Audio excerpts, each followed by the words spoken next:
করেনি বাবা? কেন বলো? বাড়িতে পড়ায় না কেন? মা কি করে? হ্যাঁ, খুব কষ্ট হয় আমাদের এইসব বাচ্চাদের জন্য। মা কি তোমার পড়ার দিকে একদম লক্ষ্য রাখে না? বাবা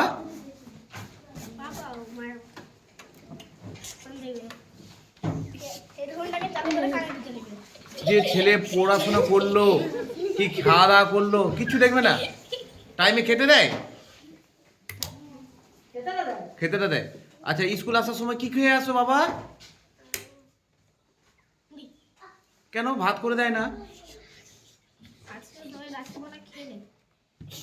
ও আচ্ছা আচ্ছা, শোনো, এবারে মাকে বলবে ভাত করে দিতে। হ্যাঁ, তাহলে কি হবে, তোমাদের দুবার যদি ভাত খাও তোমাদের শরীরে এটা আরো বাড়বে। ঠিক আছে? এই যে রোগা রোগা ভাবটা আছে, ভাত খেলে আরো একটু ফুলে যাবে, বেশ ভালো লাগবে। প্রচুর পরিমাণ প্রোটিন আছে। হ্যাঁ, ডিমগুলো খাও, প্রত্যেকদিন একটা করে সিদ্ধ ডিম খাওয়ায়নি?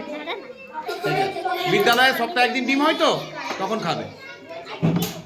ঠিক আছে? ঠিক আছে বাবা।